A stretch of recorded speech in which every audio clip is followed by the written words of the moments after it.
In the Huddle was created to give student athletes, parents and coaches an inside look at the journey through US college sport and all that comes with it, the demands, the excitement and the opportunities. Study and Play USA facilitates a comprehensive, customised approach for student athletes and families for their whole journey, both here during high school, right through to US college graduation. Hi and welcome to this episode of In the Huddle with Study and Play USA. We often highlight our student athletes and what they're up to in the USA, but today we're talking US college through the lens, or the important lens really, of a parent. In fact, today's guests have a son who's just completed his first full year along his US college journey as a rugby player at Central Washington University. Joining us in this episode are Jake and Carolyn, parents of Aiden. Welcome, Jake and Carolyn. Thanks, Chris. G'day, Chris. Great to have you here. Firstly, I think I might start with Mum, Carolyn. You know, if you've got a box of tissues there handy, if you think about it. But it's been nearly a year now since Aiden started his college career at Central Washington. How have you adjusted as a mum to having him over there? Look, I've had my good days and my bad days. The day that he flew out, I was an absolute mess. Understand. Yeah. Look, and we were lucky enough. I knew that 10 weeks later I was going to see him because we were heading over for Christmas. And then when we left, we already had plans in place to go over again in March. I speak via messenger to him most days. And Twice most days. No, on my way to work every morning. And look, the time difference has its advantages every morning because I leave for work quite early, so I'm able to sit on the bus and Skype him and message him. And it's a long way away, America. And you know, I've got friends in the US who are sending their kids to college this year in just a state over and saying to me, like, I don't know how you could do that, send him to the other side of the world. Well, you know, we're really proud of him. We're really proud of what he's achieved and what he's done. If he's needed anything, he's reached out. Communication sometimes, well, if he doesn't answer the first, second, third or fourth time, then I just ring the coach. No, I don't really. She started doing that, but then it started to back off. But he's pretty good, and I'm getting better, and I'm actually looking forward to him. Look, not looking forward to him going back, but I am looking forward to seeing him continue to grow his independence and grow as an adult, because he didn't come back my little boy, so to speak. He's definitely come back as a man. Yeah, that's all. That's all very consistent, I think, when we talk to parents, and with similar sentiments. But yeah, certainly they change. I think students certainly change the minute they finish high school. They can grow their hair. They can do what they like for a while. Didn't he do just that? Yep. He did. I remember that. But but I think also at a year away from home, you should be proud, because I think it takes guts. I think we're, especially being from a close family as your family is, it takes a lot of courage to sort of up and leave, and not that it's forever, and not that he doesn't get to come home, and not that you don't get to communicate, as you said, but it is a big thing. It's something. It's an achievement in itself. I agree. Just actually going. Absolutely. So no, it's great to hear, and great to hear you're doing okay. Yeah. And Jake, I know obviously you'll obviously share some pretty similar sentiments there. I know, because you're close with Aiden as well. But I guess you've been there every step of the way for Aiden's junior rugby days, and all the high school games and all those sort of things. It's a lot of Saturdays that you've watched rugby. Have you missed that? And I guess has there been a way that you've been able to catch up, on any of Aiden's games over there? Yeah. Look, I have missed it. We're at an interesting time in our life as parents, with Aiden being our youngest, so they're all out doing their own thing, particularly Aiden being overseas. the Saturdays and Sundays have been, what do we do? Hey, look, we look at each other a bit and go, what do we do?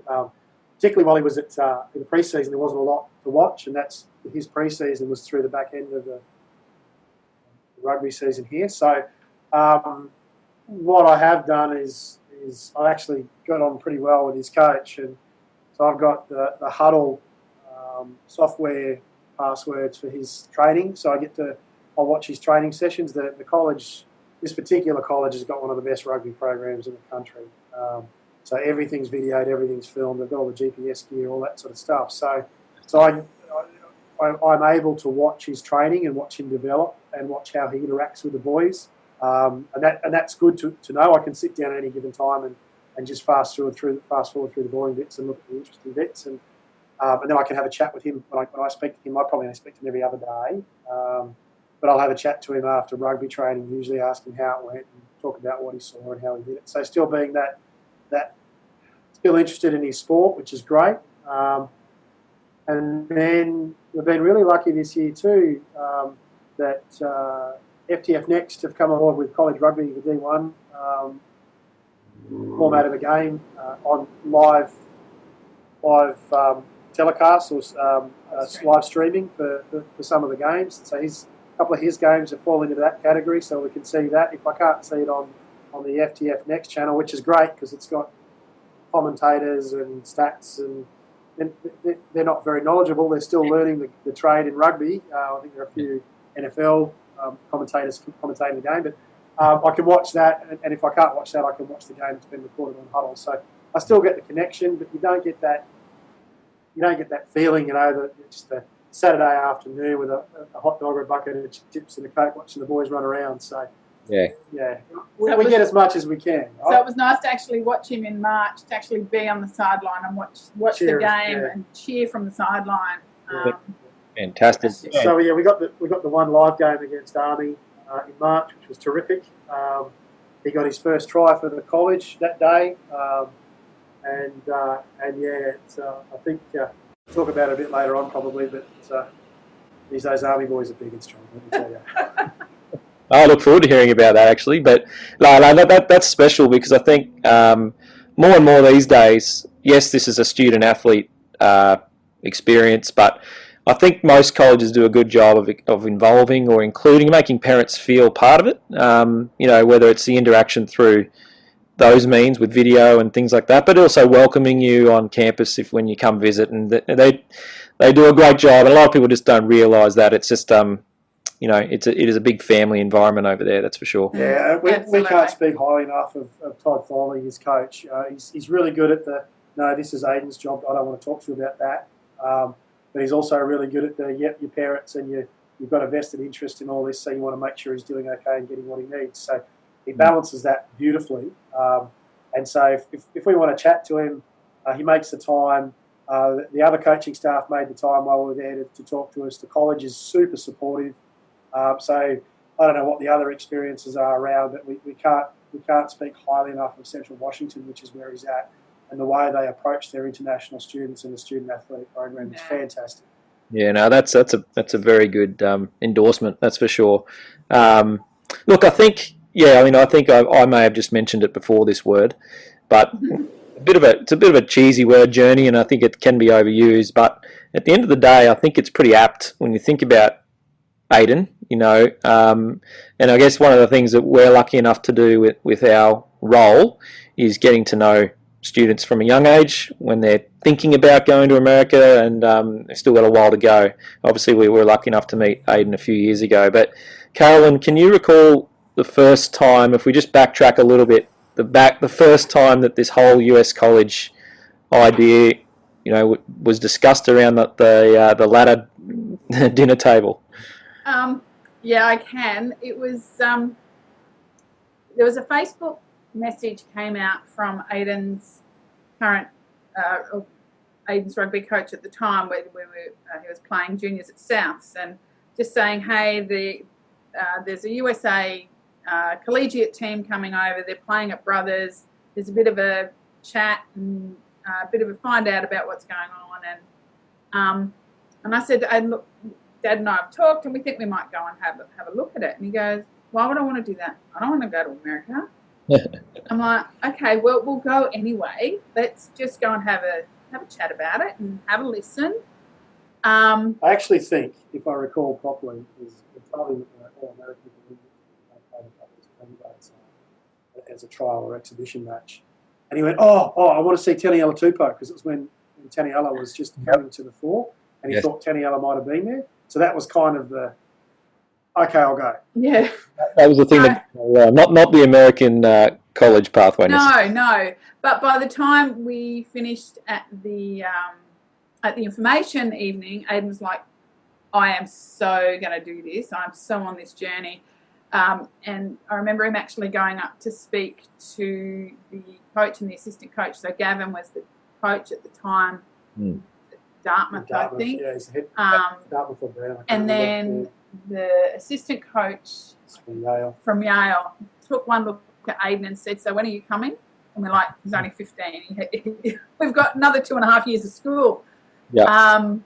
So that sort of started the journey for him, and we didn't do anything quick. We just went slowly with it, and we were led by you guys the whole way, which was fantastic. We were always in contact, and he's loved it. It's been one of the best things we could have done for him. Yeah. Absolutely.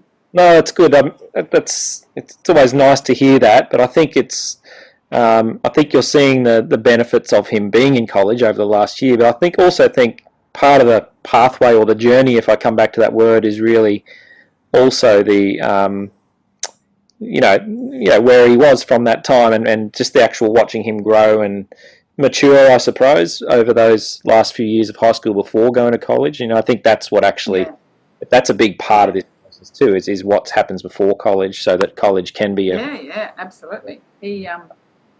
I think what was good is it was as you say, a journey. It wasn't we decided at the end of year 12 when he was going to America the next year. It wasn't even that we decided in year 11.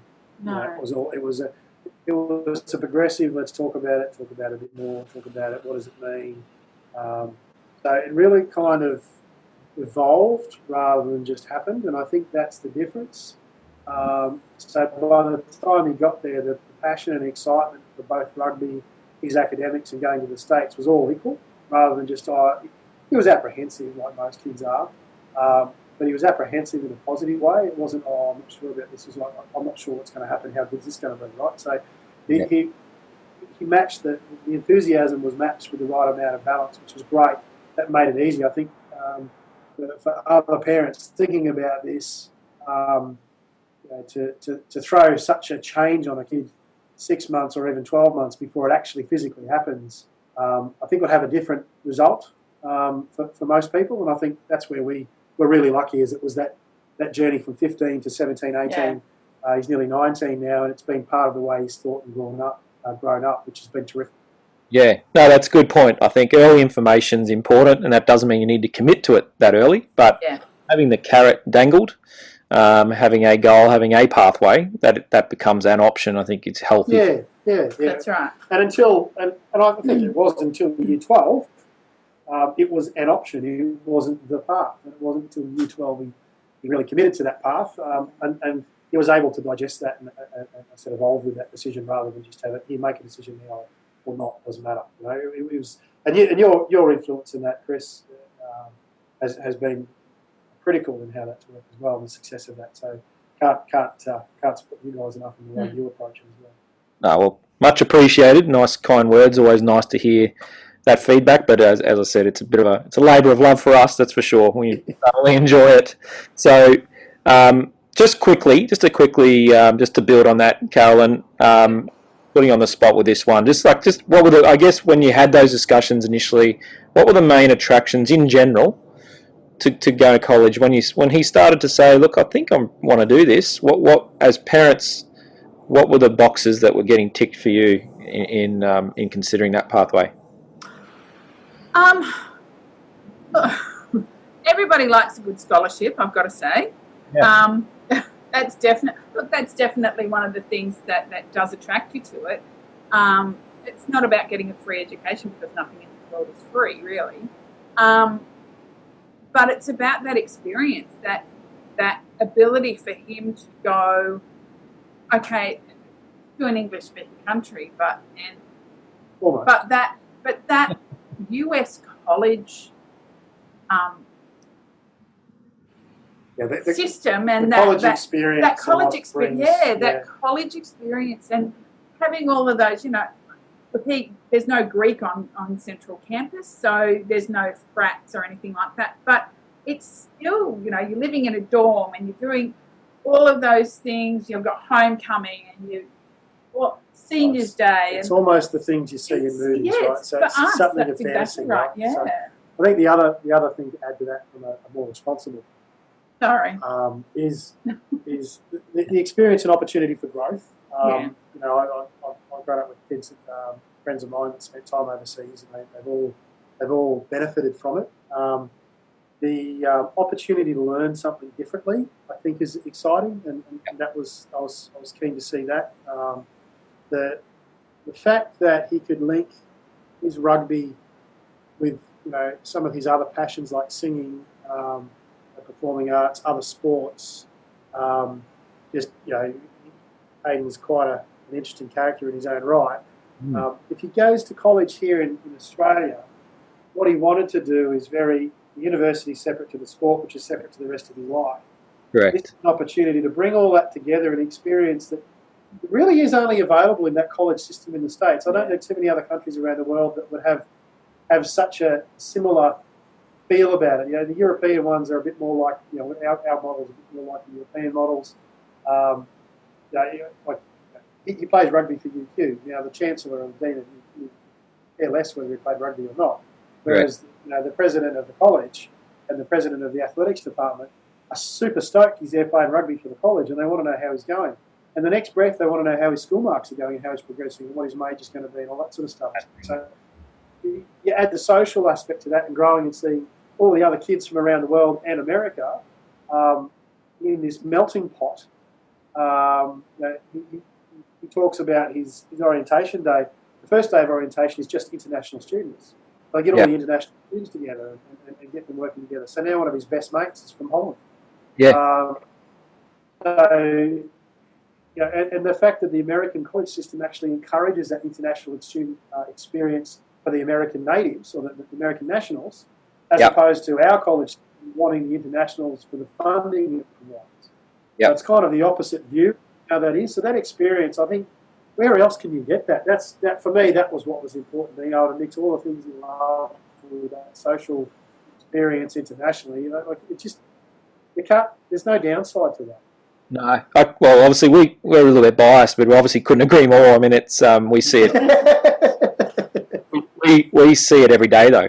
What you're going through this for the first and last time with your son, but we sort of lucky enough to go through it with hundreds of families, and they're all going through it. It doesn't get old for us just hearing that, because you're right. There's no place in the world that does offer that student athlete holistic experience, really, where they're all in on it, as you say. They're all in sync and all communicating and all care about how Aiden's doing, across all facets. So, but you did mention there, Jake. You touched on it. I'd like you to go a bit more into it, actually. But one of the things we love about Aiden is he is a well-rounded young man, and it's one of the things we're sure universities love about him as well in his applications. But look, it's not every day that we work with a 130-kilogram prop who's got an operatic voice and equally adept in music theatre. So did you think those things, well, can you talk about how that impacted his acceptances into colleges and applications and how that was received? Yeah, look, I think it wasn't anything specific about that. It wasn't that he could sing or that he had broad interests. It was just a general, he's got a wide range of interests. He's an approachable kid. I think we went through however many number of interviews via Skype early in the process, and it was really easy for him to connect with the coaches, and I think that helps him. He can talk about a broad range of subjects. It made it easy for us to think about what schools were more suitable for him and what academics were more suitable. There was one school that came to us that Carolyn and I would have absolutely loved him to go to from a purely performing arts point of view, because it was in, without mentioning names, it was in, the heartland of musical theatre in the world. But the rugby program wasn't quite as strong. So I've got no doubt that particular college was pretty keen on that background, as well as the rugby part of it, which is a bit unique. How many 6 foot 530 kilo monsters can play rugby and then go and sing, Les Mis or whatever. And that would have been ideal for this particular college. Just unfortunately didn't quite match. And Aidan's a country boy at heart, so downtown New York probably not where he wanted to be. But I've no doubt that it helped him. Certainly when you speak to his coach, that's a big part of what attracted him beyond the initial presentation of Aidan. The conversations, we had a couple with him, and the feedback we get from the coach is it was there because of his rugby skill, but in addition, certainly his potential leadership qualities, his potential ability to support his mates around him, even if he's not in a formal leadership role. His stature presents in a way, both physical and emotional or personality-wise. His stature presents in such a way that people just like being around him, and we're really proud of that. We'd like to think we had something to do with it, but we're not going to take all the credit because he's his own individual. So that certainly makes a difference into not so much the first steps, but I think once you get into that talking to the college part of the process, I think it definitely helps there. Without a doubt. I think, that's it. I think, your sport will get you your foot in the door and you do the rest. That's what we say to the kids, and we support them and coach them through that. But no, that's all. That was very well said, Jake. So, and I'm sure the other parents listening really appreciate that, because it's not to be played down. That's for sure. No. So, look, there's another little thing. I suppose we talked a little bit about the rugby now and a little bit about, the well-roundedness side of things. From an academic point of view, I guess myself, Carolyn, as a former student athlete myself, and then obviously later became a teacher, I'm big on something that I call academic confidence. Look, we talk about confidence in sport, and you can find that confidence generally through hard work and winning. Not necessarily in that order. You can win, therefore be confident.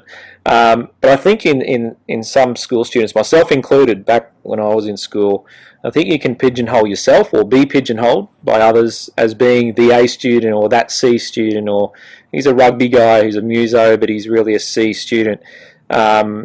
I guess some students are just not mature at that age and they're not ready to be good students, and they haven't worked it out yet. So and maybe they just don't see the why when it comes to schoolwork at that age. But we see this change when our student athletes arrive at college. I've yet to see a better educational environment than in the US college system, where our kids can find this academic confidence. So I am getting to a question here.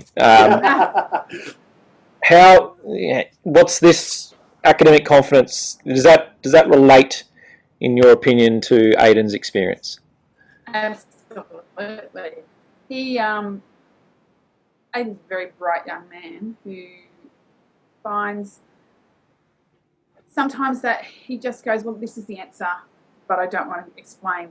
And especially at school, and that school system where you have to go, well, no, this is the answer, but you need to tell me how you came to this answer. Aidan was very much, why do I need to do this? When he hit college, so his first quarter, he did foundations of jazz, he did foundations of acting, and he did a maths subject. The fact that they are able to do things that interest them, especially in their first 18 months, that they can go and do that general education subjects and pick things that they're actually going to be interested in studying, and be able to give the responses because they do want to know about it.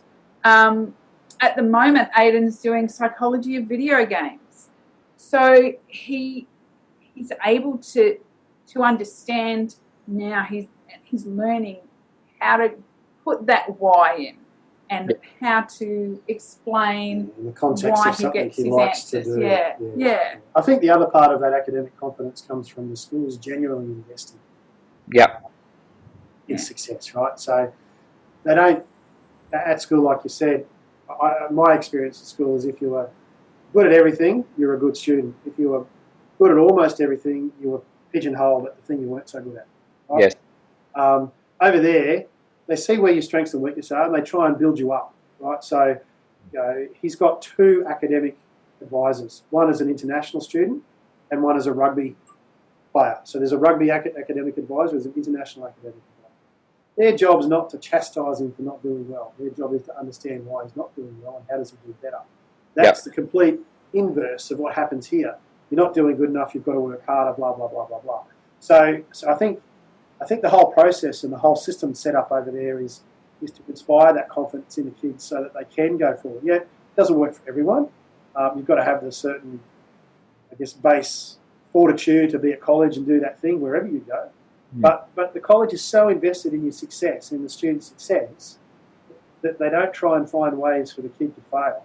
They find ways to get the kid up. Now, that might be, look, little Johnny, that's not the best subject for you. How about we think about doing this and get you in a direction that you've got a better aptitude for. Or, okay, I can understand that subject's not so good. Aiden's weakness is English. Right? He doesn't like English. He doesn't like to explain why the poem is a metaphor for walking through a door or something like that. Right? He doesn't get all that. That's not him. He's got to study English. So what they do is help him get through it as best he can to his capacity. So if his capacity was an A, 9 times out of 10 he'll get an A. If his capacity is a C in a subject, not an A, because they don't downplay the fact that he's going to get a C. They celebrate that he's done as good as he can, and that can only inspire confidence in the kids. So at the end of the day, the college, in our experience, nurtures that with all the academic advisory. They've got study hall they've got to go to, so there's an obligation on them to do well. But the support in there to do well is there. The coach will be on the phone. He's the first guy on the phone to say, hey, listen, Aiden, you only got 96 in that exam. You've been getting 100 out of 100. What's going on? Are you okay? Is there anything wrong in outside the school? So it's not just about the academics. It's how they are being and how that affects the academics that they're interested in. Yeah, how can you complain about that kind of service? No, you're exactly right. But I lived it a long time ago now, but it's still stuck with me. As I say to a lot of people, I probably was never. I just never saw myself as a smart kid at school. But at university, I realised I was a very good student, or I became a good student. I learned how to become a good student. A lot of that was to do with the confidence that they built in me, as you say. So. And I love seeing it in our other kids because I'm very, very big on it, on that academic confidence. So there's some great progress made there for Aiden. But look, on that, I guess, just on that note, with progress, just moving away from academics slightly, and again, you can answer this. Your answer may well include academics in this. But what I guess maybe for you, Carolyn, what do you sort of have seen or Jake, up to you. What are the biggest changes you've seen in Aiden across his first year? Like, what are the biggest? And what do you put it down to? I think you probably touched it from an academic side of it there. What are the biggest changes? His independence, his willingness to. We're in a situation at the moment where he can't be out. With other people, but he'll take himself to training. He'll take himself down to the park and train himself. He's making those steps. He's studying online at the moment, so he's actually putting the work in, and he's set himself out, his program for the day. He has his alarms that go off every hour or 2 hours or however long. Yep. But he's making that work for him because he knows that he has to achieve those things and achieve those goals and get that work done. So it's that independent thinking, I guess, that wasn't necessarily there before. That it was always going to be there, but it's definitely improved because of it. Yeah. That's great. I think just to add to that, also his just general demeanour.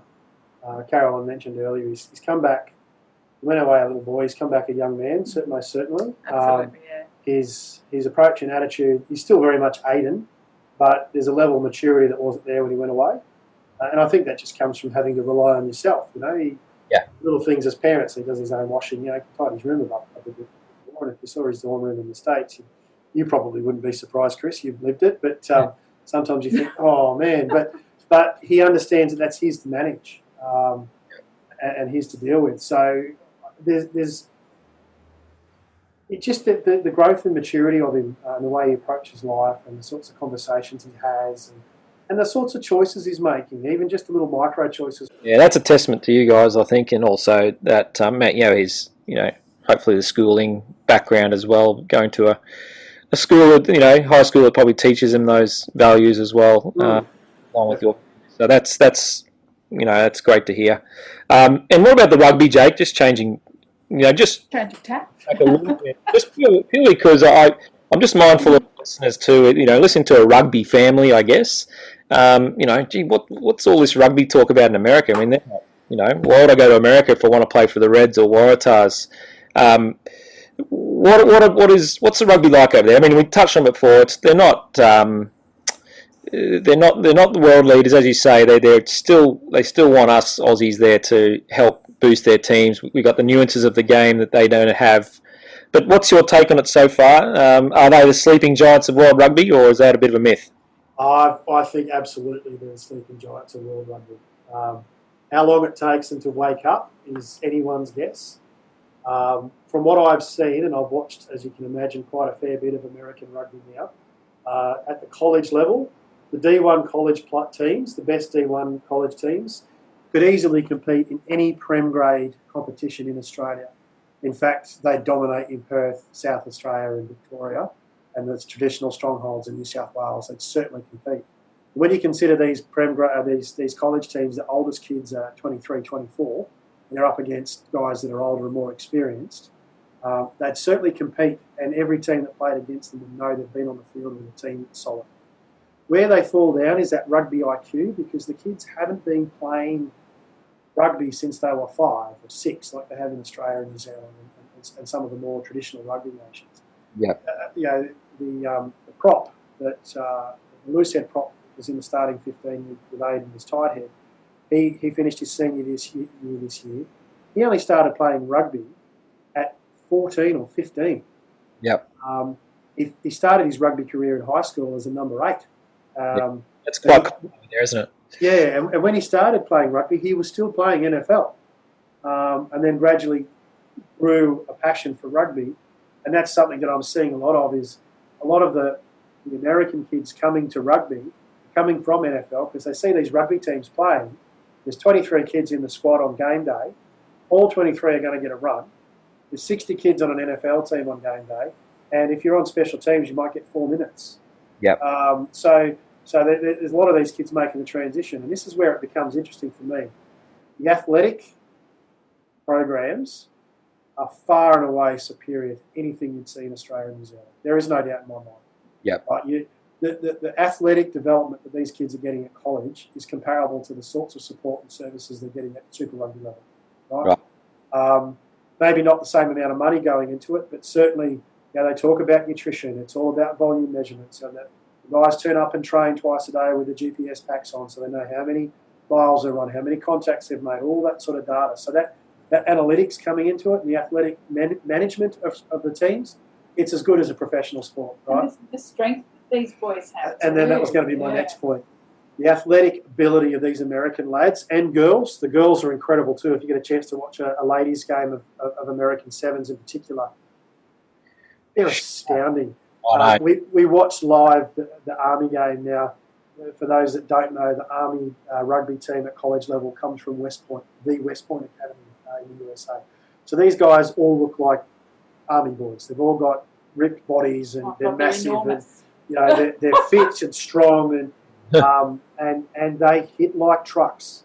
The impact, the physicality of the game, and Aiden will tell you if you get a chance to ask him, it's the most physical game he's ever played in his life. Right. He's played some he's played rep level footy for his age group. The hardest, he said, it compares to playing Prem grade. And this is an 18-year-old kid that said these guys hit harder than the Prem boys do. Yeah. No, that doesn't surprise me. Doesn't surprise me. It's good to hear it from you, though. I suppose just for other parents, and because I think in Australia, if you're good enough to consider this pathway, you've probably considered other pathways as well, which is the domestic pathway, and we all know sort of what those sort of options are, which are limited, in a way. In terms of, you've got to be really lucky to get yourself into the limited pathways that are in Australia. There's so much competition for it. I think one of the reasons we sent Aiden to the States from a rugby perspective is that broader rugby knowledge. He wants to be a professional rugby player. If that pathway opens up for him, that's really what he'd like to do for the first 10 or 15 years of his working career. Obviously, he's studying to make sure he's got a backstop for that. But I genuinely believe, as much as I love Australian rugby and what it should look like, the Americans are going to get it together and more organised for the kids that are on those fringes. So Aiden was unlucky enough to be injured when he was 15, and that he kind of dropped out of the rep scene from then on. It was always a battle for him to get back in because he'd been replaced by the 6 kids behind him. Yes. You look now at the Reds, for example. If I look at the second choice props in the Reds, who are no doubt good players in their own right, Aiden would run rings around him just based on the year's worth of work he's done in the States. He looks fitter, he's stronger, he's more powerful, and he'll continue to develop at a rate of knots that will exceed any kind of development that these fringe players will get in Australia. Even the academy players for the Reds won't get this kind, or the Waratahs or the Brumbies. They don't get this kind of attention. Interesting points, because he's also, adding to that, he's also having an amazing experience on top of that outside of the game. So absolutely, and he'll walk away with a degree. Yeah. So if you go back to one of your early questions, what attracted us to it? He can play his rugby. He's going to get the best rugby coaching that anyone could want for. It's part of his university degree, and out of that, his coach is one of the. We're very lucky. This is a bit of good fortune from us in landing the CWU position. Is that his coach is widely respected as one of the better college coaches in the system. There's quite a few of them, but Todd's certainly one of them. And he's been invited to a number of things that not everyone gets invited to, so he gets that experience back. So, of course, he's connected with USA Rugby and all that sort of stuff, to the point where, the college system wants Aiden to qualify for the USA. Yeah. So, he's this kid that Australia's left behind, and America wants him. Yeah, absolutely. How many more of our boys are like that, That's girls, for that matter. No, exactly right. And I think that's where, America can be referred to as a land of opportunity for that reason, I think. Mm-hmm. And just on that, just really quickly, just a word on, you did mention about him wanting to play post-college rugby. Is that in the US? Is that what he's aiming for in the US system, or how's that progress? I think the short answer is whoever will take him. Aiden's not... obviously, he'd dearly love to play Wallabies, and that means coming back and playing Super Rugby and that sort of thing. But he just wants to play. And so he'll go where he thinks he can get a good education, a rugby education. He'll go where he can obviously make ends meet. You need to consider the financial aspects of it as well. And I think by the time Aiden gets to the American version of Super League, which was MLR, that'll be a very different sport in the next 4 or 5 years than it is today. And you can see this year, you've had the likes of Adam Ashley Cooper go over, Dig Ioane, Mar Nonu, the Beast. You've had Bastereau from France. You've got Australian coaches going over. You've got lots of internet. There's one of the French clubs has got a connection with the Louisiana Gold or New Orleans Gold side. So you can see the Europeans starting to tie in. I think that professional game in the States will look very different to what it does now in 4 or 5 years' time when Aiden's ready to go. They introduced the draft this year for the first time. So I think, logically, it's probably more likely they'll end up playing in the States or in a European league or maybe even a Japanese league. Yep. But, if you've got a knock on the door from the Brumbies or the Reds or the Rebels or someone like that, he'd certainly consider coming home, because I think Aiden's long-term plan is he wants to be in Australia. He's an Australian at heart. Yep. We don't see him being over there for 25 years. We see him being over there for his college, maybe a few years after that. But, his academics are leading him towards more a coaching career these days. He went over with a view to be a sports management, get into that, that that corporate management side of sport. He wants to stay connected to that. But I think certainly his aptitude and his skill and his brain leads him to, I think he'd be a great coach if he doesn't become a player. So he'll take whatever opportunity gets him home the right way as well. So he's not fussed, he's not greedy. He just knows he wants it to be his career. Yeah, and I saw a little smile on Mum's face when you said he's not going to be over there forever. He'll become. That was noted, Carolyn. Just backtracking just a little bit back to the process side of things. We'll mindful you probably want to have your dinner soon as a family, but just to finish up, just a couple of quick questions. I just thought with the process again, just thinking of parents listening. I distinctly remember our first when we first sort of started, putting Aiden in touch with rugby coaches in the US. It was a matter of minutes, and I think I just about heard you screaming from our office. But can you talk through the process of going through that process of talking to coaches, and then how Aiden arrived, at his decision, and what are the factors that went into making the call? Well, I've got to say, yes, you probably did hear me screaming, because I remember you saying to me the day that you said, I've pressed the button, it's gone out. And I said, okay, so how long before we'll probably hear something? And you went, you won't hear anything for at least 2 weeks. We woke up the next morning and there was one there, and then the next morning there was another one. Yeah. And how did Aiden choose? Well, look, Aiden was really lucky. Aiden had 15 offers of different colleges come through, and that's a lot. And I think out of the 15, 11 of them were D1A teams. Yeah. So I think it's probably first he had a criteria. As a family, we selected a criteria, right? It had to be a D1A college for his rugby because he wants to play at a professional level.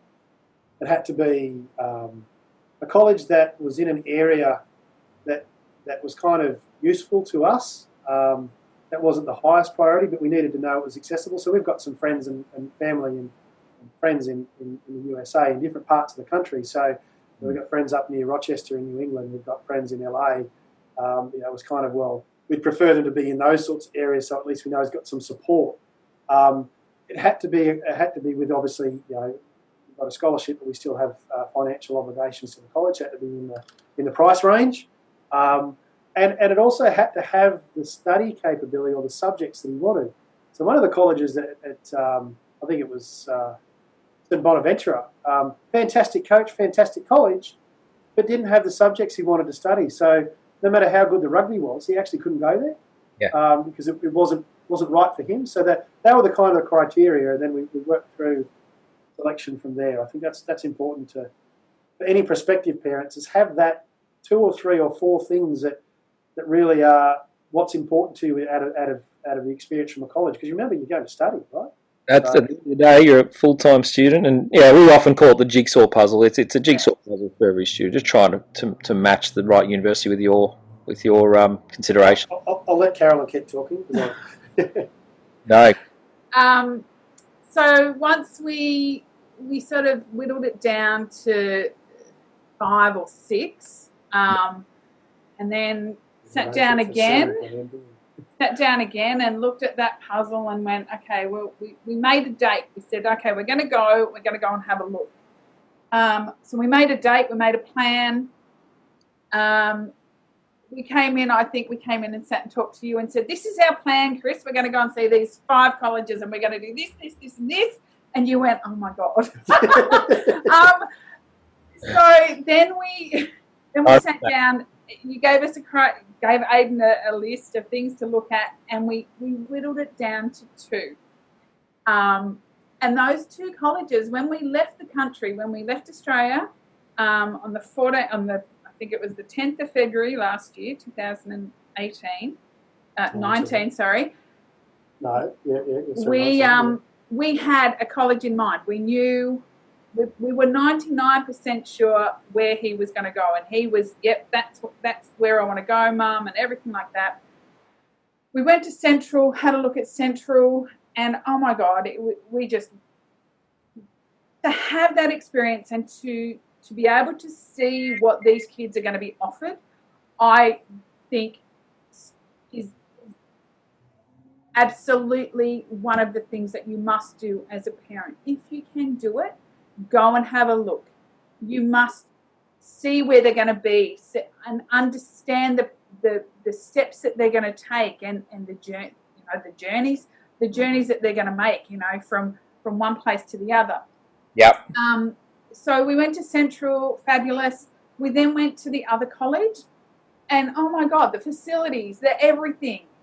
Yes. Everything was right. Everything was great, but it didn't fit Aiden.